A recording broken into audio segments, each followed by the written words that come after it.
So hi and welcome to part 7 in the remix of the How to Make Your Own Social Network series. So today what we're going to be doing is we're going to be learning how to make the register form work by actually registering users. So let's get started. So the first thing we're going to do is we're going to open a PHP block up here. We could just use the same one, but I'm just going to open a new one for simplicity. So the first thing we're going to do is we're going to paste in this, I'm going to paste it in to make the video quicker. So the first thing we're doing is we're declaring a variable called reg. We're assigning it equal to the post of,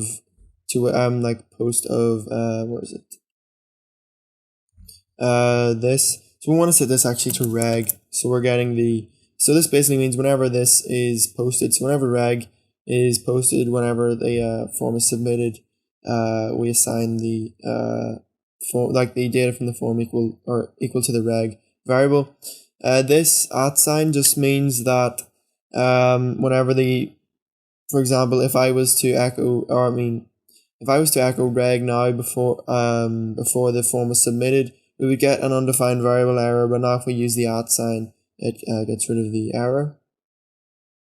And then these are just variables specifying the just different fields. So fn, we haven't even specified the fields yet, we're just declaring them so that we don't get any undeclared variable errors.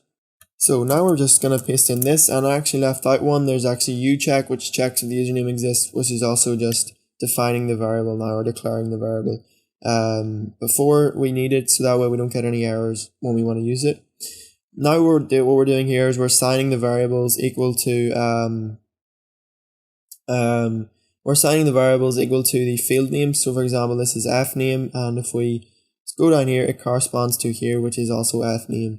So these all correspond to each other, and this is just posting the data and storing it in a variable. So whatever I put in the fname field, which is first name, so whatever I type in here will be stored in the fname or the fn variable whenever the form is submitted.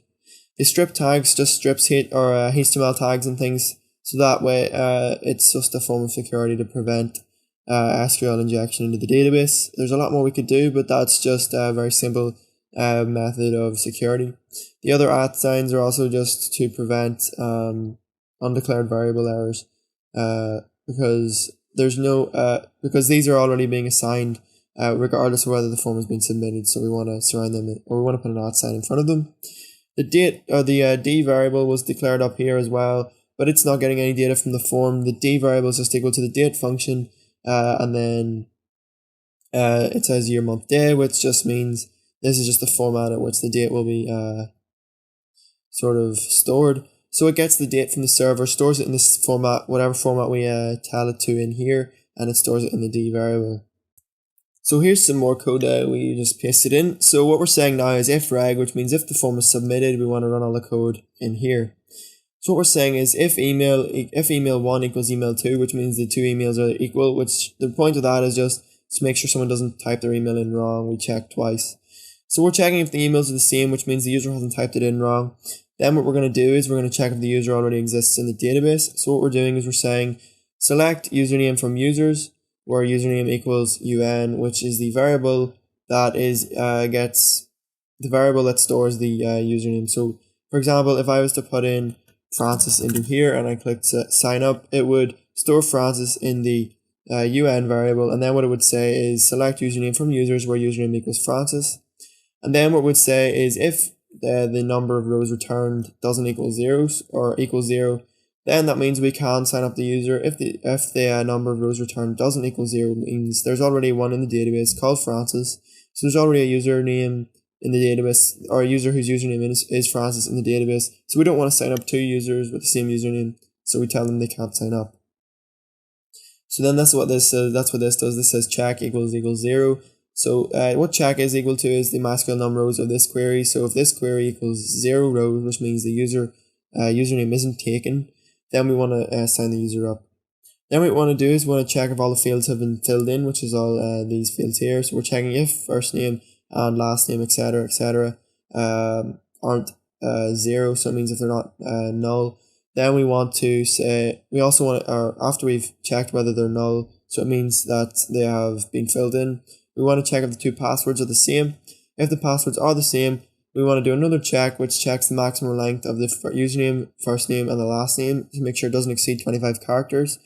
So that's what the strlen function does. It just checks if the length of the string is, it just basically finds out the length of the string, and what we're saying is if the length of the string is greater than 25 characters in any of these three fields, we want to echo maximum limit for username, first name or last name is 25 characters, and we don't want to sign the user up until they fix that error.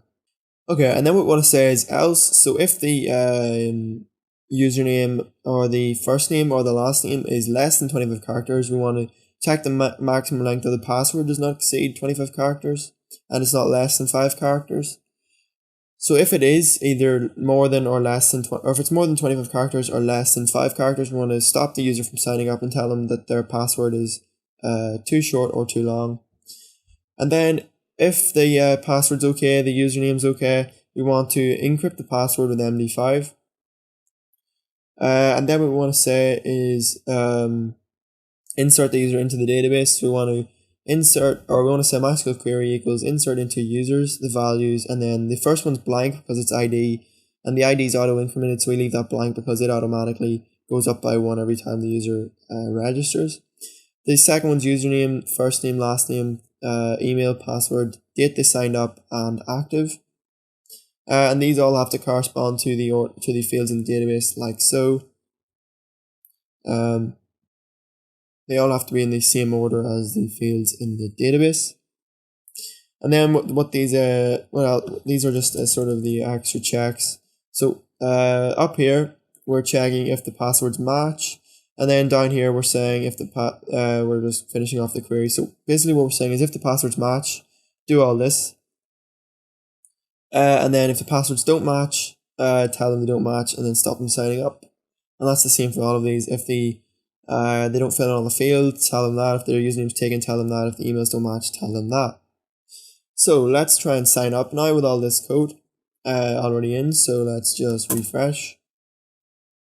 So I'm going to try and sign up. So Francis McNamee, my username is Francis.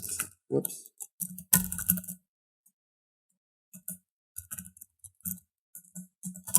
Francis at highcode.org.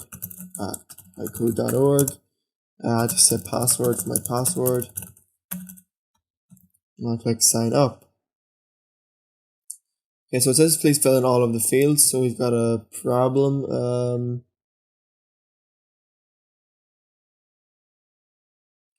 So basically what's happening is it says one of the fields isn't filled in.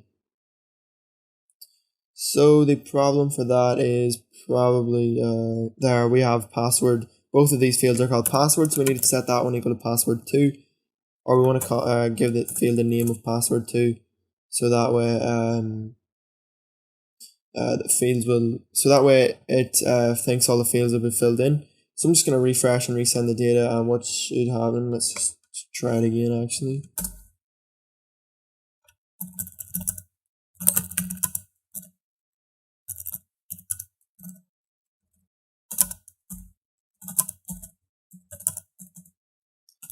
Let's just type in password and let's hit sign up. And it says welcome to Find Friends. We click on browse and we have one user in our database. Their sign up date's recorded, their password's recorded, their email's recorded, and everything about them is recorded as we'd expect. So that's it for this video. Don't forget to like, comment, favorite, and subscribe, and I'll see you next time.